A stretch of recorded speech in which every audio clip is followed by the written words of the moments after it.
And like, those are the type of things that like really bring me to absolute tears. Like to, it might come out right now because I'm thinking about people that actually care about me and like truly love me. And like, that to me, like this to me is bravery, is being able to be like, it's fearlessness. It's being like, dude, I love the fact that I can be saved at any moment, and there's so many things outside this world that are like, my life changes every single day lately. Like I'm on this like serious incline. Like my whole career has been like this, but now it's breaking. It's bending like this. It's like and going through the roof, dude.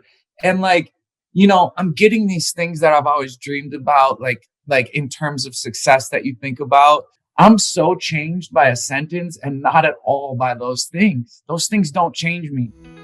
This podcast exists because I love talking to people and I love going deep. The purpose is to plant seeds of inspiration. We enter a space of vulnerability and relatability. And what you realize is that we are so much more alike than we are different. To quote Ram Dass, we're all just walking each other home. And this show is just one step. I'm Danica Patrick, and I'm pretty intense. Today on the show is a very, very cool human being. His name is Mod's son. He's a singer-songwriter, and he's really, I guess probably maybe the real word that he might even want to be described at, I would think, I'm putting words into his mouth, but would be artist. Like he paints, he makes movies, he directs, he sings, he writes songs, and he just puts heart into everything that he does. So I hope that you have fun with this interview. We go there. He has an addiction background, but he has come through on the other side. And as he would say, his life has come super ramped up in the last couple of years. And he has an album out called Internet Killed the Rock Star. He has a new song out with Avril Lavigne called Flames. And so you're also going to hear about how he's going to redefine what rock star really is. How are you, fellow Midwesterner? Whoa, super good. Midwest is really taking over the world. Those good people who sit at four-way stop signs and go like this. No, you go. No, you go. No, you go. Oh, I don't do that. Oh, okay, cool. I'm doing amazing today. Honestly, like I just got some news that I had been like praying on. So I'm just like, I'm feeling a little extra special today. You should. Yeah. I heard about that. And when we first got on, that's amazing. Congratulations. Thank you. It's that magic. It's those magic moments when stuff happens that you've been asking for that are undeniable, that you can't help but believe in manifestation. You can't help believe, but believe in the power of intention and asking for what you want. So I feel like you've been in this space for a while, and I just want to say, first off, hell yeah, congrats. Thank you. Tell me about your manifestation skills. Yeah. Okay. So like I fully have like believed in that since I found out about the law of attraction and The Secret. Like as simple as that. The Secret, like when I found out about that, it just changed everything for me. It made sense. I feel like for everyone, we are always doing that anyway. But it's just like a whole different thing when you hear someone tell you that it's true. And that's all it took. And that's like why I really do most of what I do, is because like I know that on like a karmic belief, we do believe that like you do good and good is going to come back to you. But it all just hits different when someone that you admire says it out loud. Like it's real. And I mean, I am the epitome, what I think is like an underdog. I've been an underdog this whole time. And like, I speak for those people. I speak for the people who are like, yes, exactly. And it's like, this whole world wants you to believe that miracles don't exist. Honestly, we're force fed that every day, to think that like there needs to be like a mathematic problem into everything that happens in this world. And it's like, yo, at the very end of the day, like we are living in a place that miracles exist when you accept it, when you honestly believe it. And um, to show that you're worthy of it is, I think, like the pinnacle of why you wake up every day. It's like when you're not supposed to, when things aren't going right and you can still believe in the magic and that it is going that way for a reason and that there is actually chess. You know, I like to say like God is playing chess. You know, I say that all the time. And like thinking about, we all know that like we go through these moments where we think everything goes wrong. And then we look back on those moments 5 years later and we're like, oh my God, like if that didn't happen, I wouldn't be here. And this was all part of this bigger picture. And it's like, if you can just get anyone that's in your life to watch you and be like, I will be the martyr for this. I will totally forever be the martyr of like, let me show you that miracles exist. Like that is all I care about. And like, yo, talent and skill. Oh my God, I hate those words. Perfection. Ew. I fucking hate it. I hate that shit. Like, I want to be the pinnacle of someone that's like showing that you are only in charge of so much. And that if you prove that you're worthy for these things, they're going to happen. They're going to happen, you know? And I just want to be deserving of that. And I also, more than anything, want to be, you know, the person that stands on the front line and fights for that. How do you prove you're worth it? What do you do?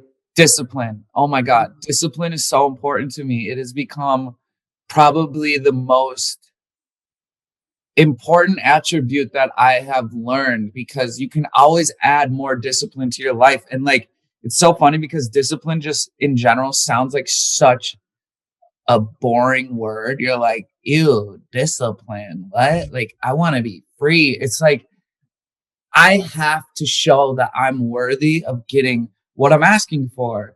And like, I do pray. I've become very, very faithful in the last 2 years, specifically the last 2 years. I've become so faithful and I pray every day and I ask for things. Like, I'm being selfish. I can't believe how much we have abused the word selfish. I think that if you can't be at the top of your list, and you can't help yourself first, then what is your help going to do for anyone else? Like, you got to help yourself first. You got to get your shit right.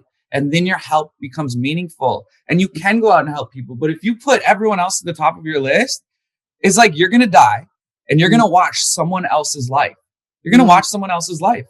And like, dude, you are here to make, I say this thing, I say movie every day of my life. I say movie, because I believe that I am making my own movie. I want to watch the greatest movie I've ever seen when I die. That's it. I want to watch this amazing movie of my life and see all these things that I created out of midair.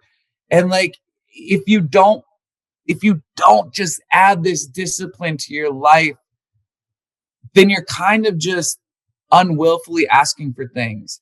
And like, you know, something so simple like, yo, I want to live.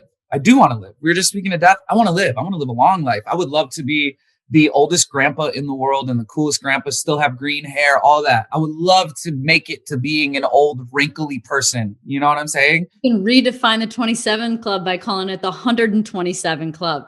Thank you. I have the 27 Club all tattooed on my arm. And like, that's the whole idea right now too. New like rock star vibe, 127. Reinventing the rock star. I say it every day. It's like reinvent the rock star. And you know, just like discipline is like the way that I show that I'm worthy, you know? And it's so simple as like, I run 2 miles, you know, I run 2 miles a day. And I feel like if I do that, I'm showing that I'm worthy of getting stuff. I feel like if I am saying I'm going to, you know, we all slip up and we all enter the ego and all that. It's like you can erase all that negativity by positivity. Now, negativity is going to happen. Acting out of ego is going to happen. Losing your temper is going to happen. You can erase that by doing the opposite. Acting out of humbleness the next day. Doing something for someone else instead of yourself. You can totally erase that. It's actually a scientific fact that a positive thought is more powerful than a negative one. Sure, absolutely. Well, what I'm hearing too is that, um, you know, I when you show up for yourself, it's basically like when you don't put yourself first, it's basically self-abandonment. Ooh, ooh, And ooh, so, hit me in the heart. Yes. yeah, and I've dealt with this too, like in my own way with my own things, where I would do the same. I would show up and show up in other ways other than for myself, and that self-abandonment ends up becoming, a real problem, and then it creates codependency issues. And Oh, so oh we're my gonna, God. right? Am I saying all the trigger words right? So Yeah, this stuff that I probably still am working on every day, you it, know? I'm with you, and it manifests in different ways. But when the selfish that we're calling it, that's I had this conversation with my mom actually, because it had to do with my mom, the abandonment stuff, and mom kind of abandoned me on an emotional level. So then in relationships, I would abandon myself in an emotional way and abandon myself completely and serve other people, and that just is going to lead to bad things and bad partners. And she said, she was saying literally the word selfish. She's like, that sounds like, if I do that, it sounds selfish. And I'm like, no, it's like when you learn how to show up for yourself, you say yes to yourself, which then allows other people, you can show up for other people the same way. We can't we can only meet someone at the level that we're at. So if you abandon yourself, that's the kind of way you're going to show up for people. So when you don't abandon yourself, you don't abandon your friends. And it's very reciprocal. It's really the universe showing you. And so that's like badass that you figured that out. I think that there was another thing that I'd heard said. It was with your best friend, Machine Gun Kelly, and it was something he said. I wrote it down. He's like, taught you how to remain self-aware, but outside of yourself. And I was like, that is such a deep sentence. Can you explain what that means to you? Yeah. I mean, there is so much power in zooming out, right? Um, Standing in a room, looking in the mirror, you see yourself, you're looking, and you're staring directly into what is presented in front of you. There is so much power in zooming out. Like, I want to be able to understand. I want to see myself, as a songwriter, just in general. I have found out that like the world sees you very differently than you see yourself. And like you can learn so much from zooming out and trying to see yourself through someone else's lens, right? It's like we are obviously individuals and we are seeing the world through our lens almost every second of the day. 100%. To actually stop and be like, that's why I bring up songwriting, because like I write songs for other people and I like to have songs of my own. I like to write with other people. And it's such this crazy thing that working with someone, they could write the song that defines you better than you can because they see you how the world sees you. And it's like when you're force feeding the world, I am this, I am that, I am this, I am that. It's like the only true sentence is I am. So anything that you put after I am this, you're lying. You don't know. You don't know. All you know is that you are, right? And I am is the only true statement you can say. Everything that comes after that is you kind of just talking about yourself in like a way that isn't actually always digestible. And like I've had such a journey of trying to figure out how to, a lot of artists think that the word like relatable is like the devil, right? It's like, oh, well, then you're like losing your artistry or you're dumbing down. It's like, I want to be relatable. I want the world to be able to relate to me. And if I'm acting out of this, I'm one of one and no one else is like me. It's like you're losing this empatheticness. And like, I was raised by two women, right? Like I didn't have a father figure in my life. And like what these women did for me was allow me to say, like, I'll never forget. My mom took me to the first movie I ever saw. I went to a theater. We watched the movie Stepmom, right? And my mom is relating to this movie on such a hardcore level because it's about dealing with like a single mom situation. And I'm sitting here and she's not crying. And I'm like this 6-year-old crying my eyes out. Mm. And had my father have been next to me, he might have gone, hey, toughen up. Mm. My mom's going, yes, like I'm getting emotional talking about it. Mm. I was planted with this seed of being in touch with empathy and putting yourself into someone else's position. And I can almost see the world through someone else's eyes better than I can see it through my own. I can almost feel for other people more than I can feel for myself. I would almost take that any day, being able to go, you know what? I'm confused as fuck, but I understand you, Yeah. you know? And I think like that's one of those things. It's like this great duality. You know, speaking of Machine Gun Kelly, like one thing that we go back and forth on, like the simplest way to put it is like we do a lot of like filming stuff, directing stuff and stuff like that together. And like, let's say there's someone sitting on a chair in the middle of the room. You know, my mind is going, everything around that person is the art. And his mind is going, no, the person is the art. And I'm like, okay, I get it. I see what you're saying. But I also see what I'm saying. And we're gonna meet in the middle and create something that's actually this duality of like coming outside yourself. So like, I love to be self-aware and understand like my brand. I love to understand my brand better than anyone. I love to know myself better than someone else. I love that. But at the same time, like I can jump inside someone else's skin so quickly and understand what people are going through. And I will be the first to be open with the emotion of like feeling on a really, really extra level. And that's why I love like the idea of being like, I had to understand that I'm going to put myself first. I am. And while doing that, you learn all these other tools about how to actually communicate with people properly. Like communication has always been like this thing that's just like a constant struggle for me. You know, I shoot myself in the foot a lot, not being able to communicate properly with people or expecting people to understand right away where I'm coming from, you know, and I've ruined so many relationships by communicating improperly and figuring out how to walk that line between knowing and not knowing. Like, I love the sentence, the only thing that we really know is we know nothing at all. I love that sentence, but I'm also like, fuck you, bro. I'm fucking 34 years old. And if I don't know shit by now, then what the fuck am I doing here? Right? So I'm going to walk that line right down the middle. That's like, I know nothing and I know everything. So meet me in the middle and we can have a conversation. Do you think that, first off, I feel like you're just really an empathic person. And do you find that sometimes it's hard to articulate how you feel clearly because it's confusing?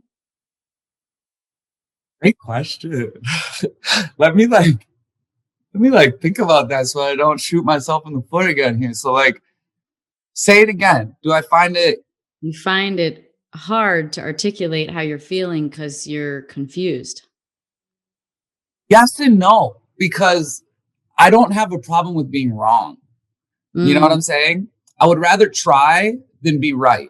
You feel? Yeah, I love that. Like, I enjoy the moment so much. Like, I am the definition of a person who will actually fuck up if I prepare. You feel me? Like, the more I think about, I'm doing this great interview with someone legendary like you, if I'm going to be and I mean that, thank you so much for having me on here. Let me just get that out the way. Like, you're the best in the game. We know this. Like, I love you for real. If I'm going to sit all day and be thinking about that and trying to prepare, I'm going to get out here and be like, it's just, it doesn't work for me. Like, I am a firm believer in letting the moment dictate my seconds.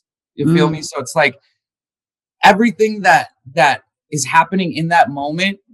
Like, I'm not gonna lie to you. Like, I do have this deep burning desire within me that I think that I'm special, right? I think that I'm important. I think that I'm special. And I do believe I was put here to be, I like to make art and I like to do everything as if I'm already dead.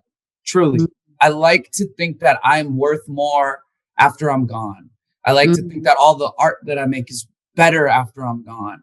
And while doing that, like, I kind of embrace the confusion, and I embrace the whole, like, I would rather have someone seeing me figure it out than like acting as if a teacher, you know, I couldn't in school, I could never vibe with a teacher who's reading out of an answer book, you know? And like, that's how I look at life. I'm like, you have an answer book. So like, do you even know what the fuck you're teaching me? You know? So I would rather be like the teacher that's like a martyr. I love using that word. It's like, I will go down with the idea just to be the idea, if that makes sense, you know? And so like, yeah, there's times where it's like, I wish I could articulate myself better and I could like take my time more, but I'm like, no, I want people to see a human, like fucking answer book. Well, I think that you're a Pisces, right? So, you live in the ethers.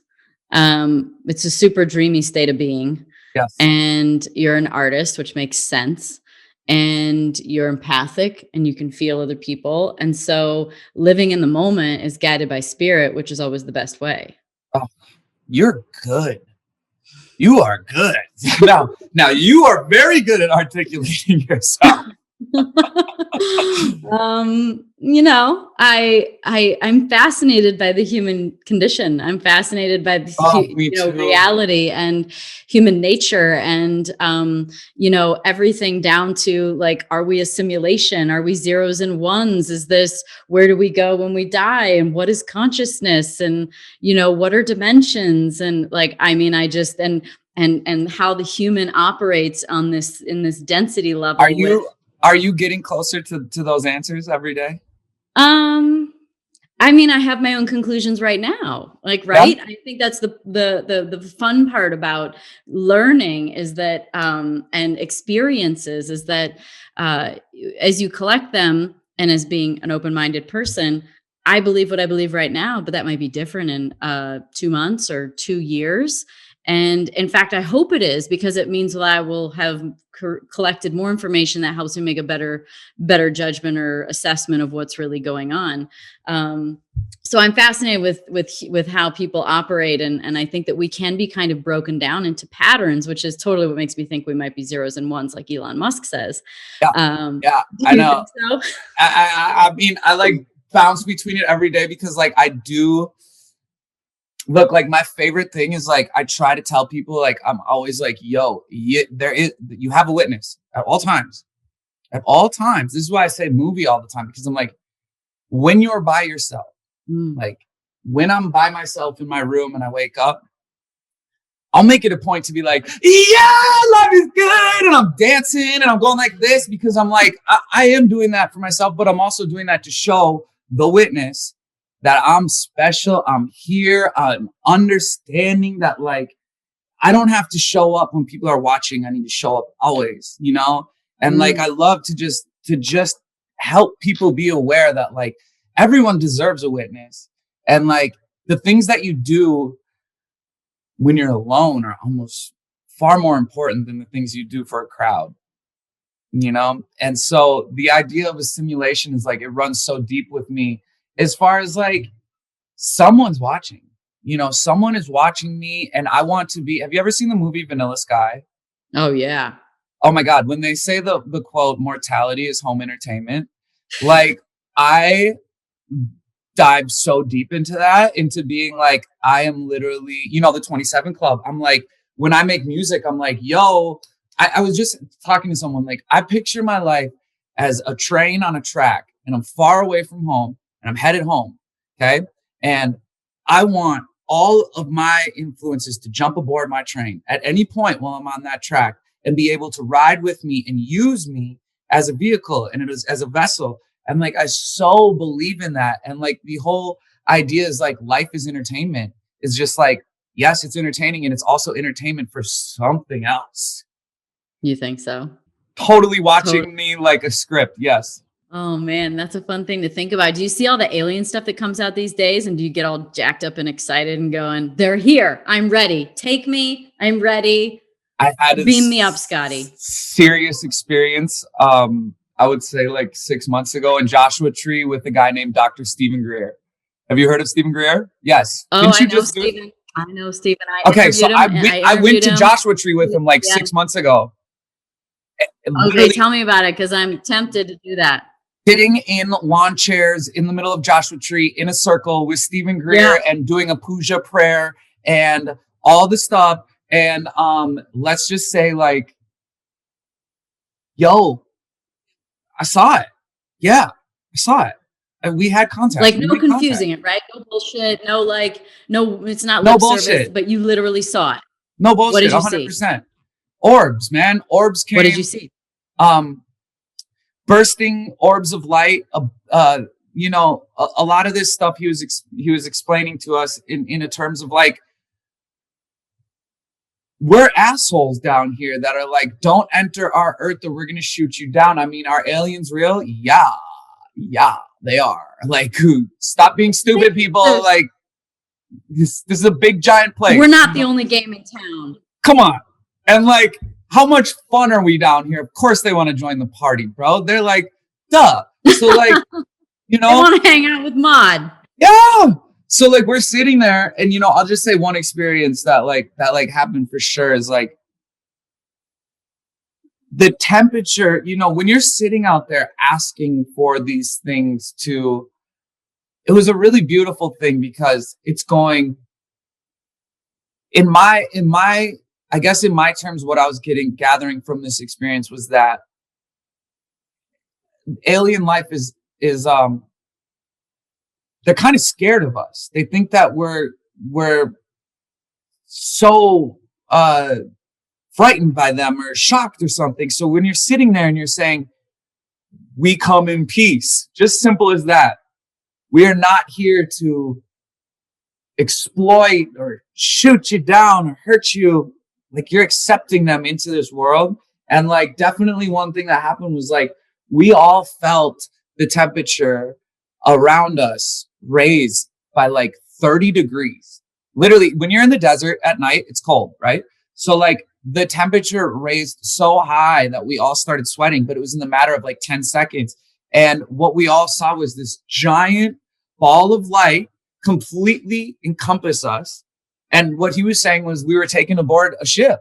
And like time exists in a completely different way. So what felt like to us, like the snap of our fingers was like, come on, that could have been so long.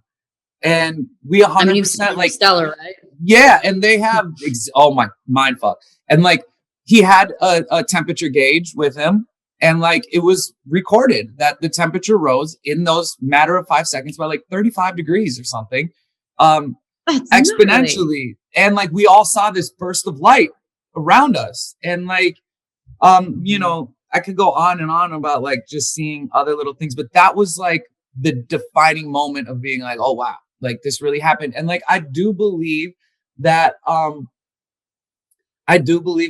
life is down here walking amongst us, you know? I believe in reverse technology more than anything. Like the story of Valiant Thor that goes back into what, like the 50s, like about, you know, look at how our technology has just vastly gone through the roof. And it's like, I believe in reverse technology of another life source being like, here's a computer, take it apart and you will know how it works. I don't know what I'm doing. You know? Like well, that's what I asked Stephen too, is that some of the stuff that we see, like I live in Arizona, so it's like hotbed. I keep hoping I look up and see something cool because it happens here all the time. But I asked him, I was like, do you think that it's actually our own technology, reverse engineering what we've found, crafts and seeing how it works? And yeah, is the answer. Yeah. I get this, like, so, you know, looping sort of old life, new life in there's, you know, I think it's a really brave and, confident thing to talk about how you used to, you know, look and idolize certain people that, you know, came and went too quickly. And, you know, the things that we fixate on and put our perception on become our reality. And So I keep hearing cool stories about things that you're manifesting and experiences you're having, and how some of these things probably wouldn't have been possible without a new sort of point of perception. And so, what kind of things have come into your life over the last couple of years that you're so grateful for, that are totally different, like weren't part of your old life? Yeah. And for people listening that don't know, it's, having addiction and going into recovery and, spending a lot of time sort of spiraling to different levels of addiction, and then to come out of that and be in the place that you are now with such perception of reality and yourself, and all these new experiences, and being able to be present for them. That like, boom, you just nailed it. It's like, it took me so long to become present. I was so fixated on the future. There's this great quote that says, depression comes from the thoughts of past, anxiety comes from thoughts of the future. Totally. And like, if you can live in the present, you can somehow avoid those things. And so my story is the person who was 100% like, I was addicted to drugs. I was a extreme cocaine user, like through the roof, all day, every day for a massive, like 8 years, to the point that it almost took my life. And what it really did to me, because I do love life. I think you can gather that just by talking to me for the last 20 minutes. I love life. I love experience. I love this place. I love people. And I love myself. And like, every time that I would do like that, I was like, this is going to kill me. And I was carrying around this suitcase filled with shame every day, just walking around with this suitcase of shame. And like, is cocaine bad to do? Yeah, it is. It's a drug. It's bad to do. You know what's worse than that? Shame, self-shame. Right. It will hold you back from all these beautiful things that life wants to give you. When you feel undeserving of something, you are putting a red light on your entire life.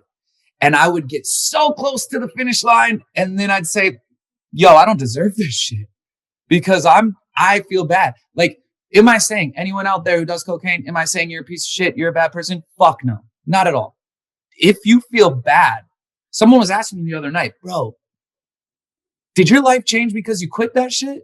And I'm like, I'm pretty sure it just quit because my life changed because I'm not carrying around this self-shame, right? If you feel like you're not doing anything wrong when you're doing drugs, you're probably going to keep existing and things are going to go great. If you think that you're doing something wrong, you are carrying around self-shame, that is going to stop you from all of these amazing things that can happen.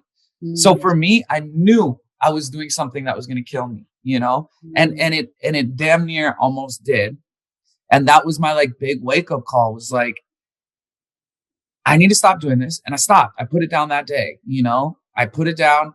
I stopped drinking. So I'm almost May 11th. So I'm like, 8 days away from 2 years of not having a sip of alcohol or putting cocaine up my nose. Amazing. And my whole life has changed. Like, do I look more healthy? Do I look better? Do I feel better? Of course. But guess what? I'm not carrying around this shame. What was the shame? I mean, I get that there's shame oriented with something that you shouldn't be doing something you shouldn't be doing. Like, you're like, I'm doing drugs. You don't walk around thinking, good for me, Yeah. There's shame in that. But what's like the layer deeper? Like, why did you do it in the first place? It's really, that's a great question. Besides like the quick fix and like the quick heightened senses and all that like something like cocaine will give you.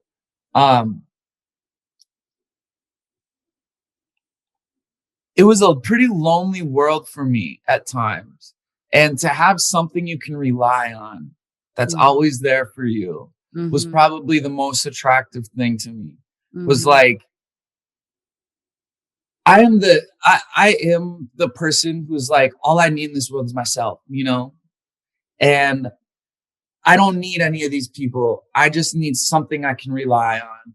And that happened to turn into like the idea of a drug that I could always count on. And it didn't fuel my creativity. And I don't think I ever looked at it, but now looking back, I can assure everyone out there that like, you're not creative because of what you're putting in your body. It is not fueling your vision. It is not doing that. And I think that, you know, when you do actually quit something, that is like a road that I really, really love to tell people about, to like not be worried. Is like, I've become so much better at my craft and my vision and my art and my statements without it. And with it, maybe it was actually slowing me down, but like just the idea that I had something I could rely on that was always there for me was probably what it was. And like, honestly, you know, when you enter like an AA thing, one of the things that like you get punched in the face with is God. I mean, they're going to talk about God to you. They're going to say, yo, big macho man with your Hell's Angels jacket on, you think you're big and tough. Like God. Like that's what they talk about. And this faith. And like, do we know what God looks like? Do we know that God is even anything more than faith? Right? No, we don't. But this fucking idea of faith, and that the one thing you can rely on is me going like this every day. Like I look up and I say, dear God, I'm so grateful. Thank you for giving me a body full of determination, drive, desire, and a head full of dreams. Thank you. I am here to make the world a better place. Please let me be a servant to you and all of God's children. You know, like I say that every single day. And now I can rely on that. I can rely on the fact that like, I do believe that someone's looking out for me. And like before, it was like a very lonely me against the world type of thing. And now I really feel like it's like I'm part of a team now. You know, and like I always loved, you know, I fucking hated sports because I wanted to be the absolute best. Like I always want to be the best, right? So I couldn't do like, I was a great hockey player, but then at a certain point I realized like my team is my competition even, because I just want to be the best on the team and like all this. And so like the sports that really got me going were the ones that were like, I win on my own or I lose on my own. I don't want to lose because my teammates over there fucking it up. Like, give me a tennis racket, give me a golf club, give me a skateboard. You know, I want to take the win or the loss and I don't want to blame anyone else. And like, I'm a part of that team now more than anything, which is like the team of like faith, which is like, there is something bigger looking out for me that I can rely on now. And like, I can fully ask for these miracles to happen without feeling like an asshole, you know? You started showing up for yourself and trusting yourself. The inner child in you was going, you fucking see me. Yeah. I'm so happy you see me. Yeah. And then, of course, you learned, since that relationship with the self began to get better and better and better, your relationship with other people did. So now you can join the team because you trust them, because you trust yourself. Totally. Dude, that's amazing. And it's like, that's a big shift. So something has happened to me so much, like something really big has awakened in me where it's like, I love the idea that like I said at the beginning, like I'm fucking special. Y'all, everyone better notice how special I love feeling like that. I can feel that, by the way. And I think that's also why you get to that near end point and you're like, no, this isn't me. This isn't where it's going. You have an energy about you that 100% you do have that. Thank you very much for saying that. And like, I have someone in my life, like my girlfriend that I'm with right now is like, she is like such someone that I respect and admire because she like accepts me for who I am, but she's also very quick to point out my faults. You know what I'm saying? Like my father, he passed away last year on April 20th, from alcoholism, you know, from being an alcoholic his whole life. And like, I have so many of his traits within me, which is like, I'm going to burn this bitch down. Right. That's what my dad was like. He was like, fucking life is here to be lived. And if you ain't fucking living, you're dying. Like, get busy living or get busy dying, you know? You can do a lot with that energy. Yes. And like, at the same time, like, I'm able to see my faults. And I love that. We all, as special as I say I am, I have some fucking demons in me. Well, that's, to me, you were talking about relatability earlier. And, you know, I mean, and how like, oh, stay away from relatability and get, you know, stay on the pedestal kind of a thing. You're YZ up here.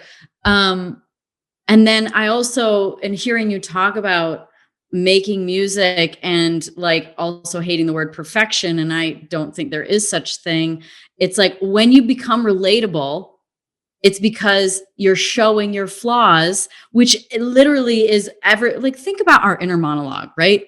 Like we think about bad stuff all the time. We judge all the time. You should be this, you should be that, do this. We say nice things too, but we tend to have, so that's like where you connect with people on that relatable level. They're like, oh my God, you screwed up. I screwed up. Oh, you look, you know, you sometimes look in the mirror and go, I look in the mirror and go, And so it's the relatability that gets you into the heart through the feeling. And God, I loved hearing you talk about how you make music and how, you know, it's not about it being perfect. I did an interview with Moby, and he was talking about how he was like, God, nobody's going to work with me after this. He said, but I was asking about having a song or having a, you know, recording a segment of the song or recording a part of the song and trying to execute it perfectly, and versus like the one where it's like a little bit of a, you know, your voice cracks a little bit. There's a little bit of, you know, something going on, but there's like grit to it, you know? And I'm like, which one do you pick?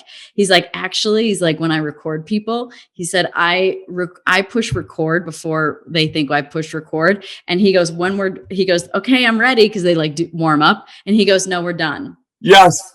And he goes, no, we're done. And art like, wins, dude. That's it. That's exactly it. That's it. So how do you, like, to me, the like relatability is meeting people, showing people who you are, which opens the heart, right? Like, how did you even, to me, I don't know, your spirit's been asking you to do this like your whole life, but it's hard. And so you kind of had to go through the trials to get to the point where you could go, okay, I can just like, here I am. I don't know. Can you track back when it was hard and when it became easier? Yeah, man. Like, God, you're really good. You're really good. Like, you're really good at this. I know for a fact, I say this all the time, removing the bone of embarrassment from your body. I fucking got so much out of that. I got so much out of being like, holy shit, I'm going to start by trying to embarrass myself. I'm going to start by freaking people out. When I walk in the studio, right, I'll be around legitimately professional singers, classically trained, all this shit. I am the furthest from that. Okay. I was actually told my whole life, don't be a singer. By my family, everyone around me. We're like, you don't got it, kid. Play drums. That's it. You can belt it. Thank you. Check this. What I really do is I'll be working with these singers. I walk into the studio and I'll go get behind the mic and I'll go, just like that.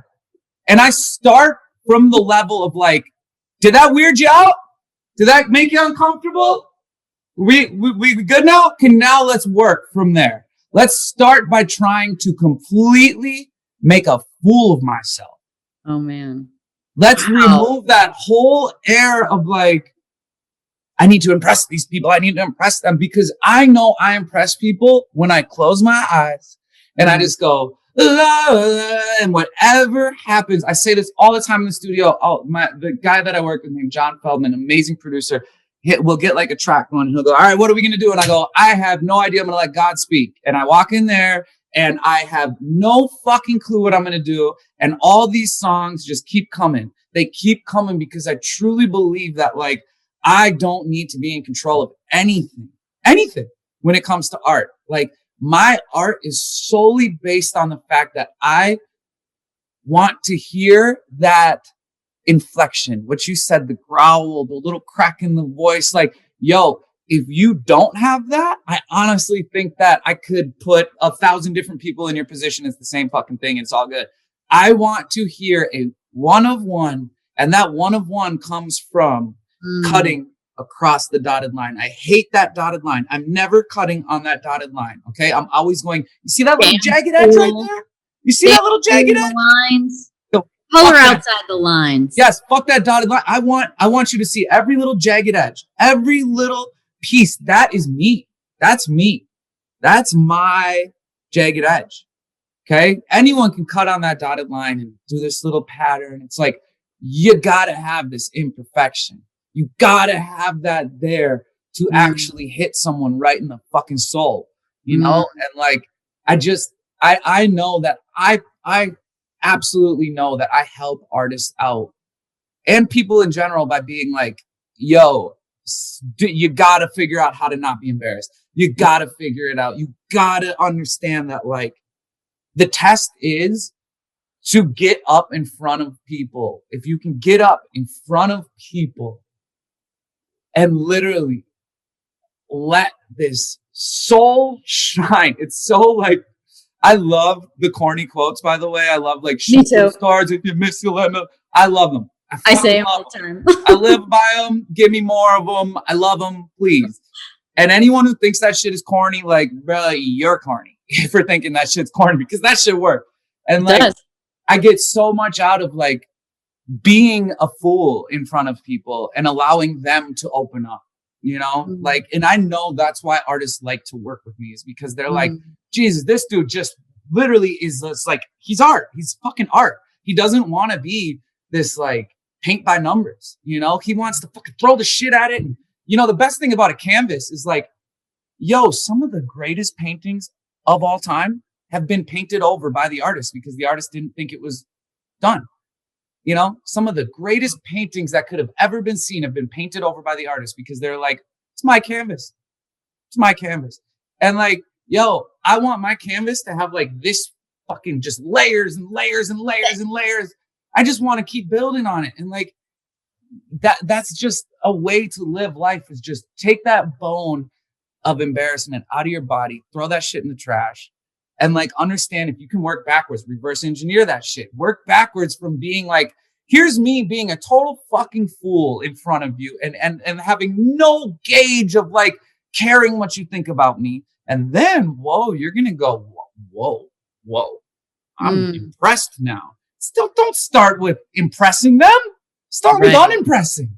Well, no one gets comfortable when they have to be perfect. And that's kind of what happens a lot of times. And whether it's work or personal is that when, you know, everybody's putting on the front that everything's got to be perfect, you know, like tie and get professional and then like looking perfect and acting perfect and cooking perfect and doing perfect. You don't give anyone else permission to be imperfect. And so there's a discomfort because nobody is. I love this. I love this right here. No edit, right? Like me and you, we're sitting here talking. We're sitting here talking. And like, I look at these people doing these YouTube videos and all that shit. And I love it. I fucking love everything that this digital age has to offer. I love it. At the same time, I'm like, yo, all these little edits where you're trying to make yourself perfect is what's ruining your whole shit. Like, give me an hour of you just looking in the camera and talking, and I will take all the fucking empty space that you think is like bad. That's probably the best shit. You know, and all these hyper cuts that everyone's doing is creating this whole ideology that like the best shit comes from when you're thinking. And it's like, don't think at all, actually, and create. Don't think, create. You know, it's as simple as that. I recently went to Egypt in February, and towards the end of the trip, we ended up at the Great Pyramid and the Sphinx, and some of the girls were doing some intuitive sort of channeling, and one of them is an Akashic reader. Have you ever had an Akashic reading? Yes. Yeah. Oh, you're so cool. You're so cool.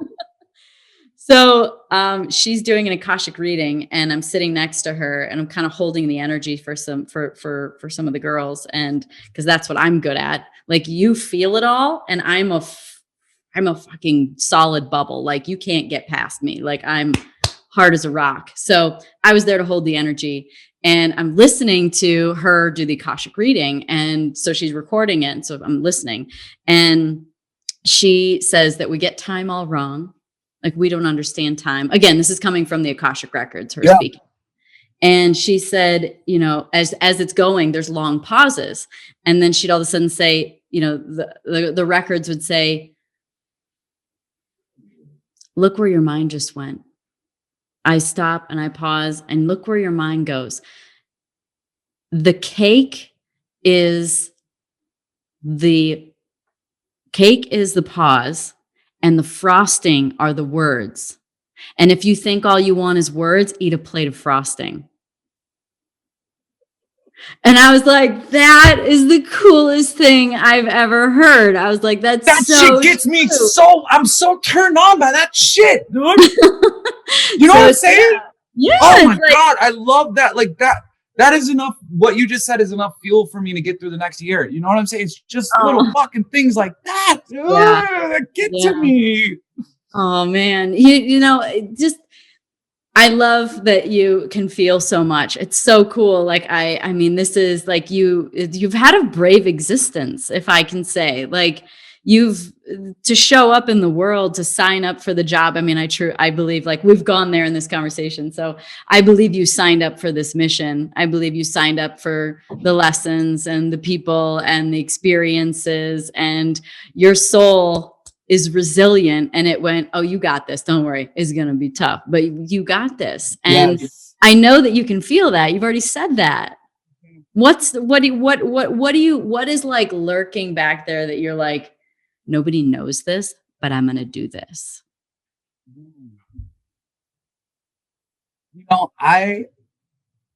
Wow. I do believe thoroughly, like I said earlier, like, I love doing everything from the point of being dead, killing essentially the ego, or killing the present time, and like thinking about everything you do from a point of, are you making the future? Are you impacting the future? And I would so rather be understood after I'm gone than understood now in the present. I would rather be called a fraud now and a genius later. And like, I so vibe with the non-understanding of a human being. One arm, you have the 27 Club. The other arm needs to be like people like Nikola Tesla. Oh yeah. Like Edison, or even some of those sort of like, Einstein, people like that, Carl Sagan. Like, maybe one arm should be that, the other arm should be those people that people thought were crazy. Visionaries. Like visionaries. Like, I'll never forget. I was sitting with my mom, and I was sitting in our basement, and this was like, I don't know, probably 15 years ago. And I looked over my mom, and we were watching TV, and I turned off the TV, and it was completely silent. And I sat there for like a minute, and then I go, what just happened? And she goes, nothing. It's completely I was like, what just happened in your head in the silence? She goes, nothing. Absolutely nothing. And I was like, that's wild, because I've never had a moment of silence in my entire life. No, I'm hearing you. I get it. I've never had a moment of silence in my entire existence, because there's always this voice that is in the back of my head, right? It is the lurking voice that's in the back of my head. And it's always, always there. And this voice is so much more intelligent than me. By the time it reaches my teeth, it's vomit compared to what's going on in here, right?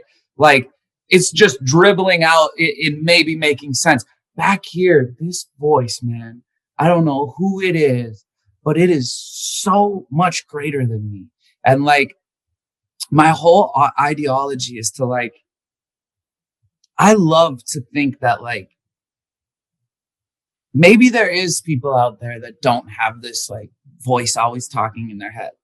Maybe there is, but maybe that voice is just asleep. And I want to wake that voice up. I really always am in dire need to wake that voice up within myself and everyone around me, and let that voice out of its cage. Like Charles Bukowski, one of my favorite writers of all time, he has this poem that he writes about this bird that lives inside his chest. And he says, all day, I try to drown it in liquor and I try to suffocate it with smoke. But at the end of the day, when I lay in bed, I can still hear that bird trying to sing. And I'm like, yeah, that shit gives me chills. I got the chills too. And I think we all have that bird in us that is trying to sing. Mm-hmm. And we do all these things all day to shut it up. Mm. And I want to get all these people in this world to let that fucking bird sing. And if I can be, again, a martyr for the person who maybe says too much just to get them to have that voice wake up, that is really my duty on this planet, you know, is to get that voice talking inside your head. That was awesome. Drop the mic. Drop the mic.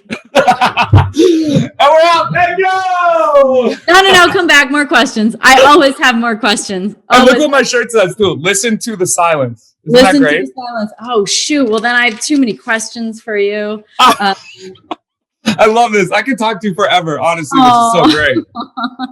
I think that's so true. I think that the reason, like, I don't know if have you gotten to this point where you can feel body resonance with yeses and nos, especially yeses? Like my body gets the chills. Like I say, ooh, I got goosebumps. But then I look and I'm like, I don't actually have goosebumps. I think it's just electricity. I think it's just electricity. I think my chakras light up. My body sends like, it's like a resonant yes, like frequency wise. And it's a really good indicator. Has that come to you?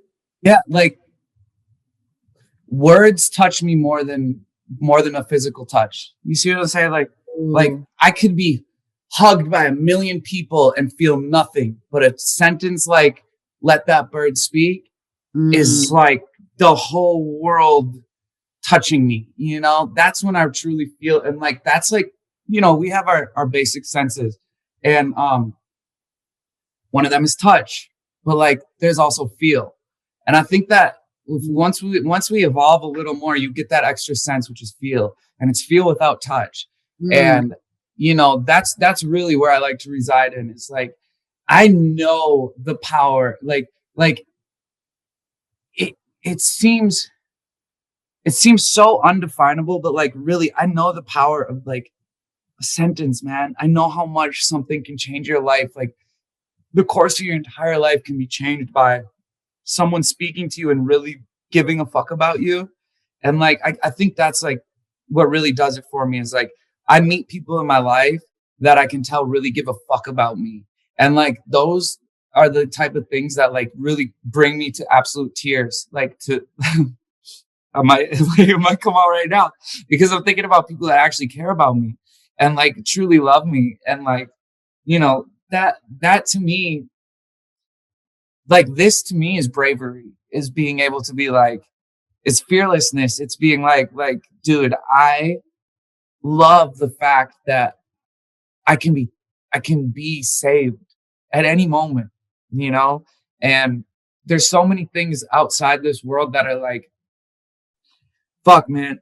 You know, my life changes every single day lately. Like I'm on this like serious incline. Like my whole career has been like this, but now it's breaking. It's bending like this. It's like and going through the roof, dude. And like, you know, I'm getting these things that I've always dreamed about, like in terms of success that you think about.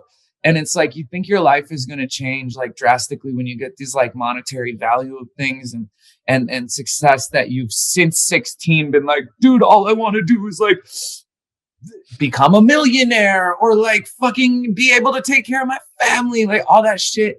And it's like, you know what?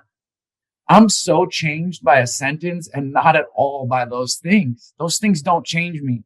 The things that change me are really like these relationships that I've created, this power that I hold within myself to be able to like, you know, try to be a leader. If anything, you know, try to be a leader.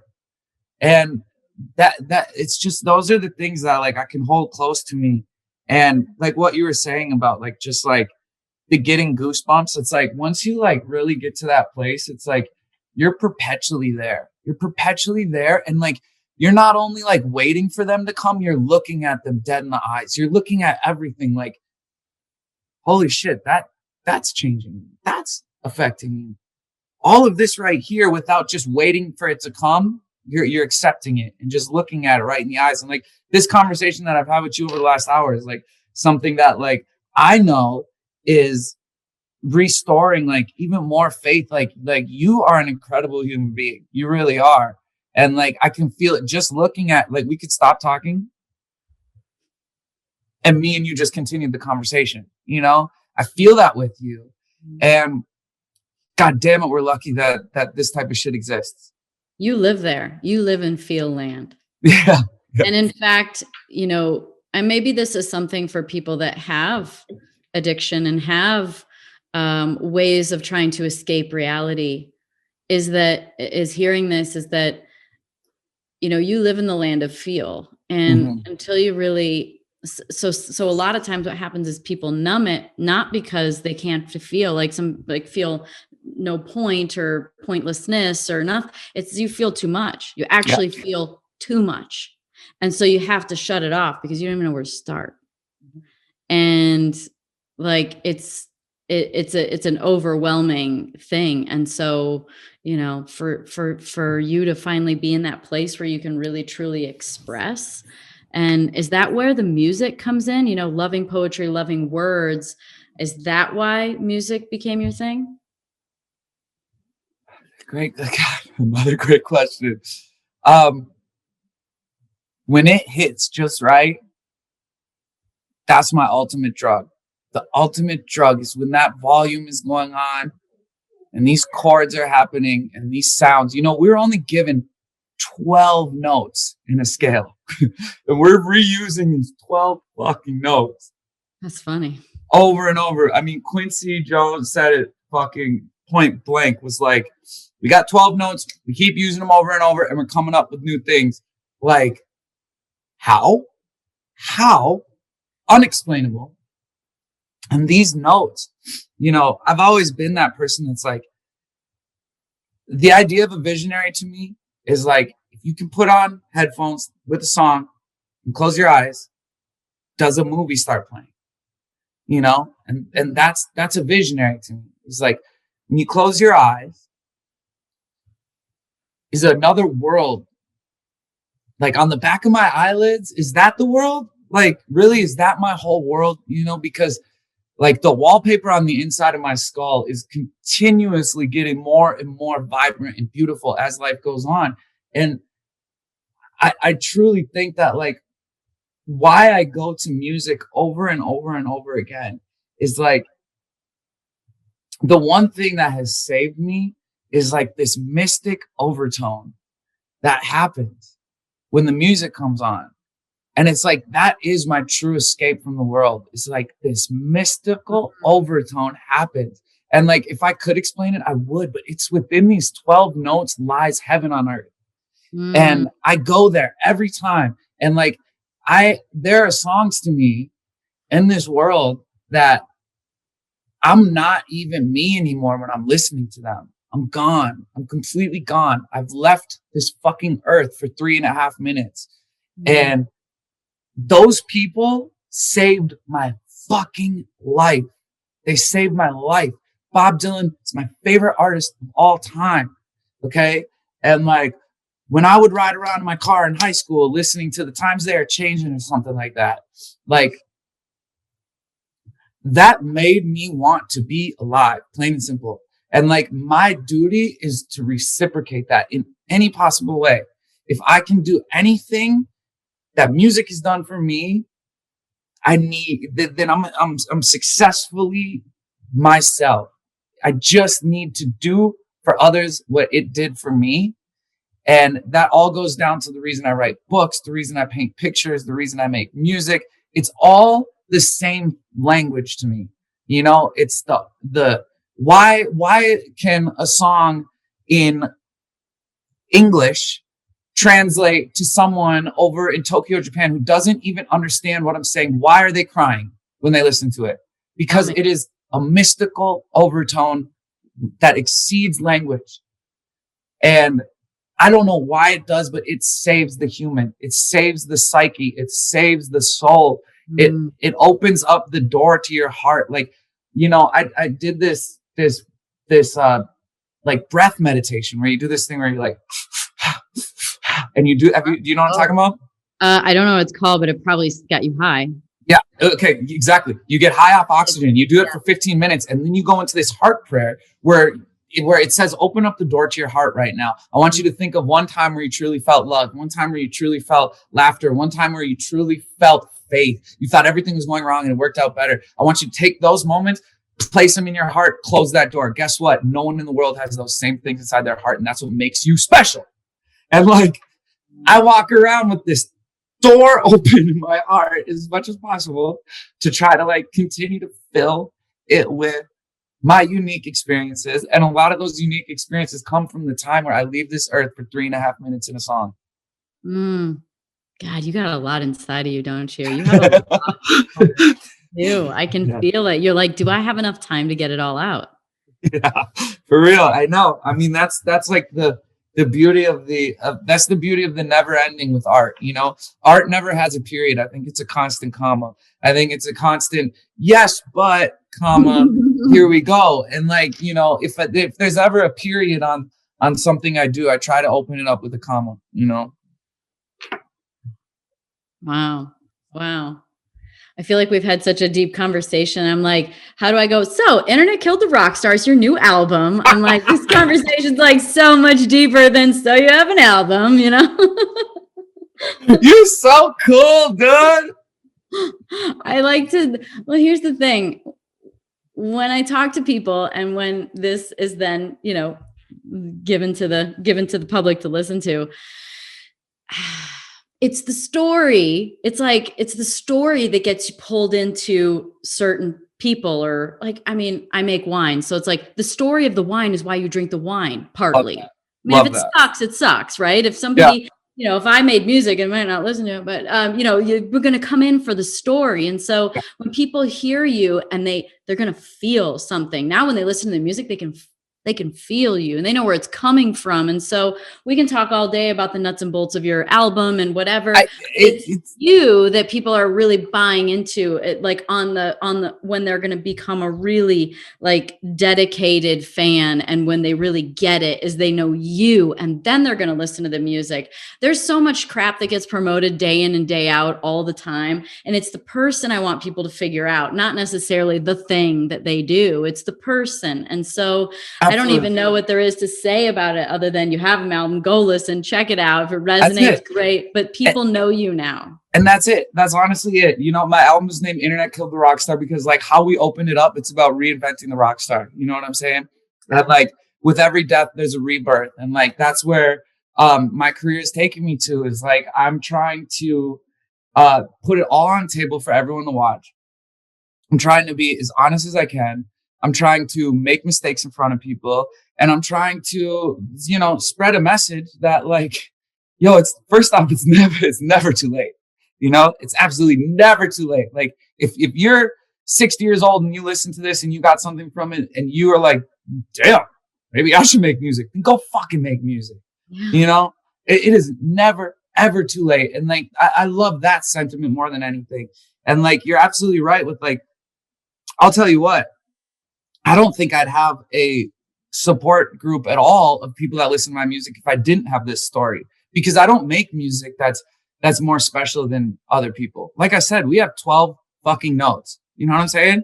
And yeah, I absolutely hope that people can feel that like I give my all for this shit. I put everything I have into my lyrics. I've mentioned Charles Bukowski. I mean, he's a poet. Like I study the greats. You know what I'm saying? I've learned from them, and I'm regurgitating everything through my own brand new eyes. But I've learned everything from these conversations, you know, from studying. Like I really don't give a fuck about the art if it doesn't go back to the artist. It's all about the artist for me, which makes me interested in the art. I'm not looking at a painting going, well, that's the greatest fucking thing I've ever seen. I want to know why this person painted it, why they used that color, and what period of their life they were in.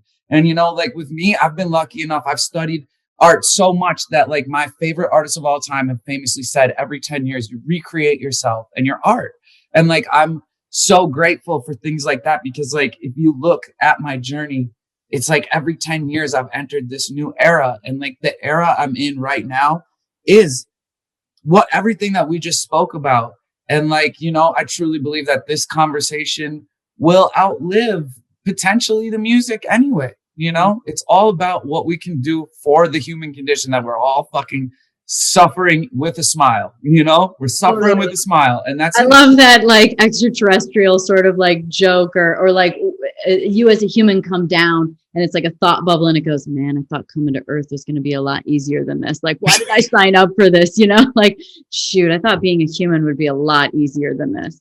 It's exactly. This whole existence of forgetting and not remembering where we came from and our potentiality and our, you know, how great we really are. The fact that we can think and create things. I mean, literally, like down to even the song, right? The song that you write, you literally just thought it, and then it becomes a thing. And we're not plugged in. Like a concept for a movie, and then all of a sudden it's like something where people watch it, you know, and you're like, wow, now it's on film and there's all this stuff. And it's like my wine, I like had an idea, or like my career, I had an idea to race. And then all of a sudden it becomes a thing. And you're like, wow, it's a magical world, and magic. And we're not totally real. We're not.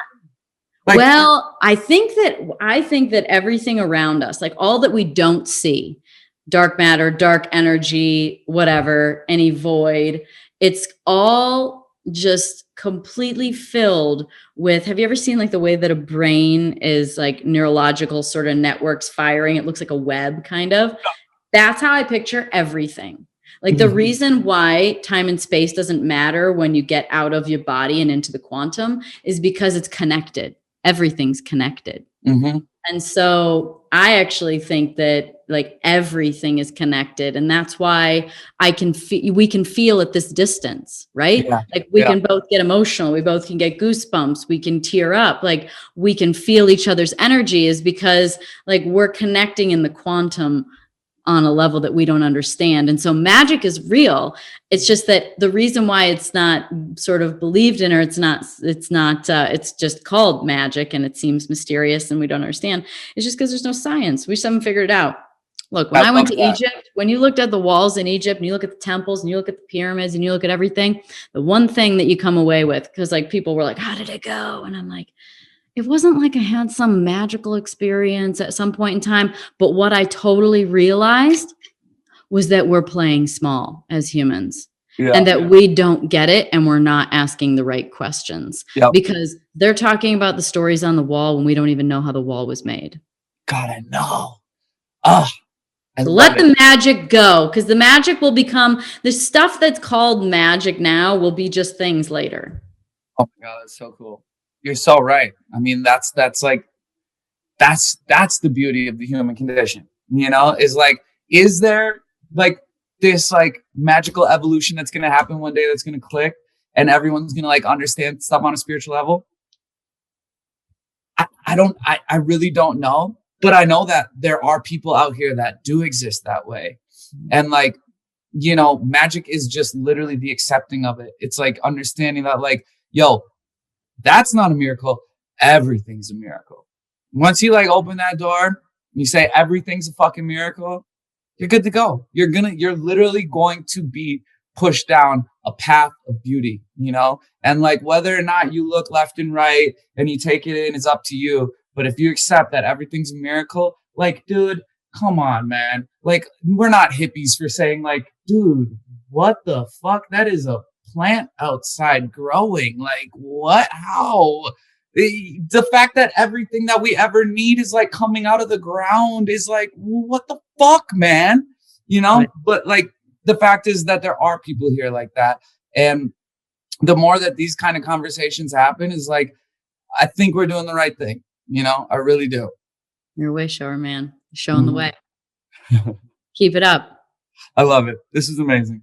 Yeah, thank you so much. This is really fun. Thank you. I really hope that like we're friends for life now, because like this was really incredible. This talk was great. I needed it. I listened to a few hours of you, and I was getting ready, and I was telling my boyfriend this morning, I'm like, I'm not as familiar with your music. And as I've consumed more of you, I'm like, I want to listen to your music now. And I mean, I know of you, but I don't know, like, I don't like have an album, but I probably will now. And anyway, the point is like, I said, like, this guy's deep. Like, I'm like, I think it's gonna be really interesting. Like, you have a light to you that is, it's why you feel the way you feel. So I'm gonna mirror back to you. So again, because existence is just showing us ourselves. And so just like you said, look at how people talk about you to know who you are, right? So I'm saying the reason why you can feel that sort of drive, that burning fire, that like determination, that belief that you're here for something great, it's because you are. Like, I can tell that. I can feel that in the energy. And so yeah. Thank you. It's cool. I really appreciate this. Yeah. And we'll have to do it again sometime. This conversation seriously was like, you're so great at what you do. So real quick, I just have to say thank you for having me. You are like amazing at what you do, and with your platform is amazing. But like, this conversation was definitely like the best I've had in so long. So thank you very much. Thanks everybody for listening to the Pretty Intense podcast today. I hope you enjoyed it. If you like what you heard today and you want to hear more, please click on the subscribe button.